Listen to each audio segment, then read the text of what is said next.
मान्यवर, आज मैं कई बार अलग अलग भाषणों में, अलग अलग जलसों में ये विषय उठा जाता है, बांग्लादेशी घुसपैठियों के लिए बीएसएफ क्या कर रही है, सेना क्या कर रही है।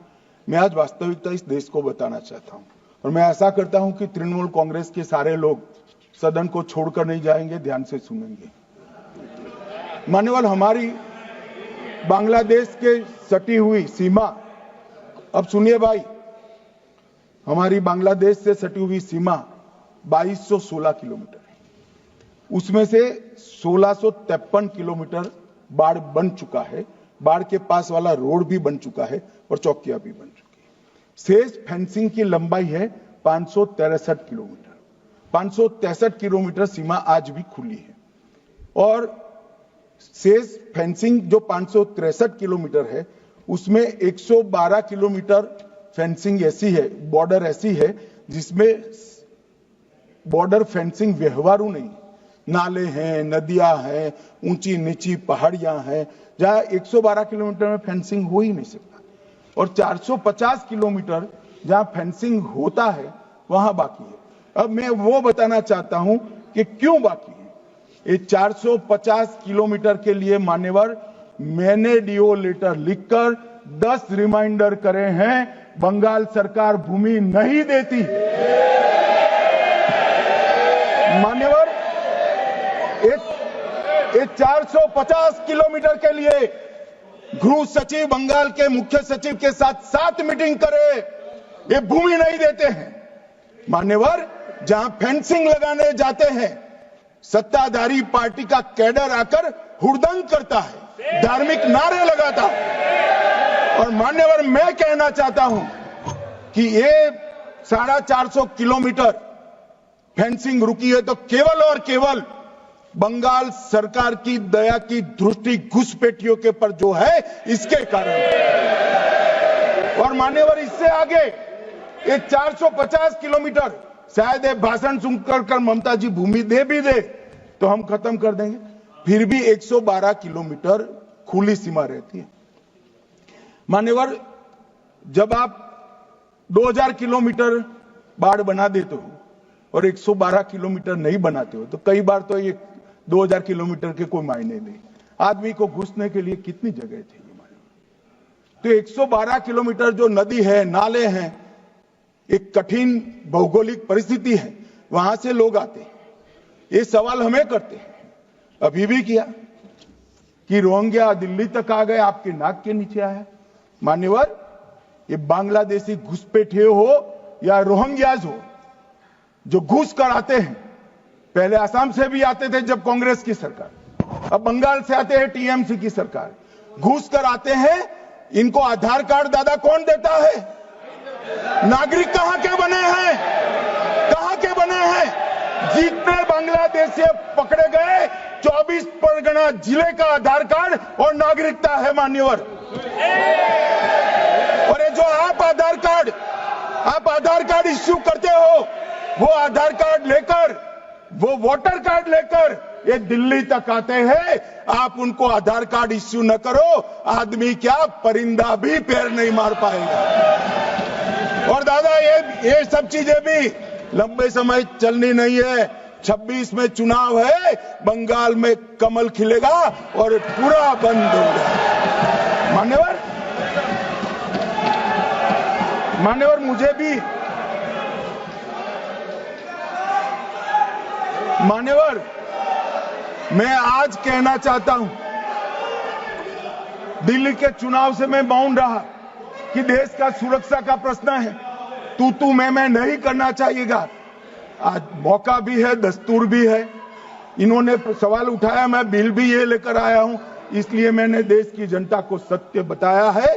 ये 450 किलोमीटर जो आपकी कृपा से खुली रही है, वहीं से घुसपैठ है, वहीं नागरिक बनते हैं, वहीं आधार कार्ड बनाया जाता है और देश भर में फैल जाते हैं। मान्यवर,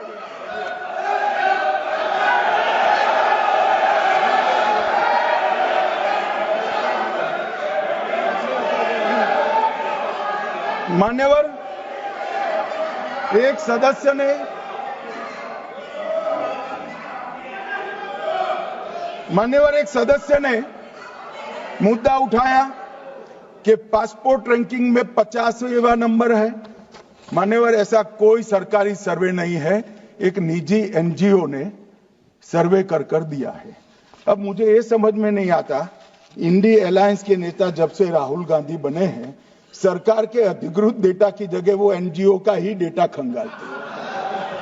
कई बार तो भाषण भी एनजीओ का दिया हुआ करते थे मान्यवर, और कई बार छापा बगैर का संविधान भी लहरा देते हैं। मुझे मालूम नहीं है क्या हुआ है इस देश को। कनिमोजी जी ने कहा कि इतने सारे तमिल शरणार्थी आए हैं, इसके लिए भारत सरकार की नीति क्या है। बहुत अच्छा मुद्दा मान्यवर, मेरा भी वो शरणार्थियों के लिए दिल इतना भी दुखता है जितना कनिमोजी का दुख। मगर उन्होंने कहा आपकी नीति क्या है। मैं नीति बताता हूं। 1986 से जो भारत सरकार का नीति है, और जब आप 10 साल यूपीए सरकार में थे तब जो आपका नीति था वही हमारा नीति है। ये तो 74 से आए, अब 10 साल था, दयानिधि जी भी मंत्री थे, बालू जी भी मंत्री थे, कुछ नहीं किया। और हमें सवाल कर रहे हैं कि आपने क्या किया। भला आपने कर दिया होता तो हमारे लिए तो बारी ही नहीं आती।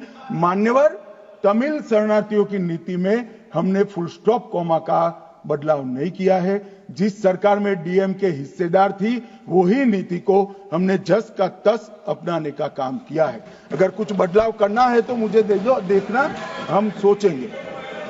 मान्यवर,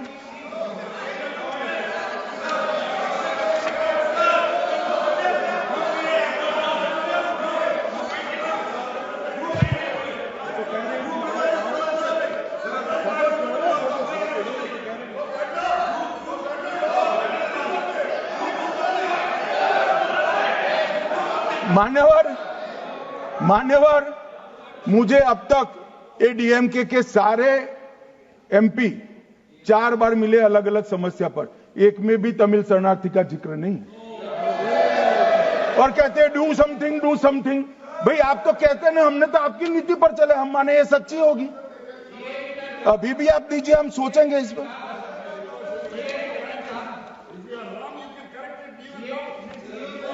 मगर आपने रॉन्ग किया है, एक्सेप्ट करते हो ना। आपने रॉन्ग किया वो तो स्वीकार कर लिया, चलो अच्छी बात है।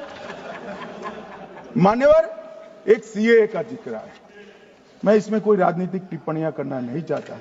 मैं इतना कहना चाहता हूं कि आजादी के वक्त जब आनन फानन में देश का विभाजन किया गया और दोनों ओर भयंकर खूनामार की हुई, हजारों बौद्ध, हिंदू, सिख लोग ट्रेन की ट्रेन भरकर काट दिए गए मान्यवर, तब हमारे देश के नेता गांधी जी, नेहरू जी, सरदार पटेल सबने अपील कहा था कि वहां रह जाइए, अभी स्थिति ठीक नहीं है, बाद में भारत में आपका स्वागत है, आओगे तो अब भारत के ही माने जाओगे। मान्यवर, वो लोग वहां अपने धर्म को बचाने के लिए, परिवार को बचाने के लिए, महिलाओं की परिवार की महिलाओं के सम्मान को बचाने के लिए भारत में आए। आने की व्यवस्था नहीं थी, कोई पॉलिसी नहीं थी, कांग्रेस की सरकारें बना करती थी। मान्यवर, कांग्रेस वादा भूल गई, वो घुसपैठ कर आए, सो कॉल्ड घुसपैठ। मगर मैं इसको घुसपैठ नहीं मानता, ये रियल शरणार्थी है मान्यवर, रियल, जो अपना धर्म बचाने के लिए, अपने परिवार को बचाने के लिए यहां आए हैं, वो शरणार्थी है मान्यवर। और इसलिए हम सीए लेने के लिए लेकर आए हैं मान्यवर। इसमें कोई भेदभाव नहीं, हिंदू, बौद्ध, सिख, पारसी, क्रिश्चियन, कोई भी जैन, कोई भी व्यक्ति आए, इसका भारत में स्वागत है मान्यवर। हमने कोई भेदभाव नहीं किया है। मगर जो घुसपैठ करने के लिए आते हैं, उनको जरूर हम रोकेंगे मान्यवर। नागरिकता इनको ही प्रदान होगी जिन पर अत्याचार हो, जो विभाजन की विभीषिका को झेलें, जिनके परिवारों पर अत्याचार, उन्हीं को हम नागरिकता देंगे मान्यवर। ये पूरे विधेयक को 4 कानूनों को समाप्त कर इसको रिप्लेस करने के लिए लाए हैं मान्यवर। ये चारों कानूनों में जितनी भी क्षतियां थी, लूफोल्स थे, उसको भरने का भी काम किया है, ओवरलैपिंग को हटाने का भी काम किया है। और आज के समय में भारत के अर्थतंत्र, भारत की शिक्षा, भारत की चिकित्सा पद्धति, भारत के अनुसंधान, भारत की लीगल सिस्टम, इस सब को मजबूत करने के लिए जो अंतर्राष्ट्रीय सहयोग भी चाहिए और दुनिया को भी हमने सहयोग करना है। दोनों चीजों को देखकर, परंतु उसमें सबसे पहले देश की सुरक्षा की चिंता कर ये विधेयक लेकर मैं आपके सामने आया हूं। मान्यवर, मैं आपके माध्यम से सदन के सभी सदस्यों को निवेदन करना चाहता हूं, इसको पारित करें।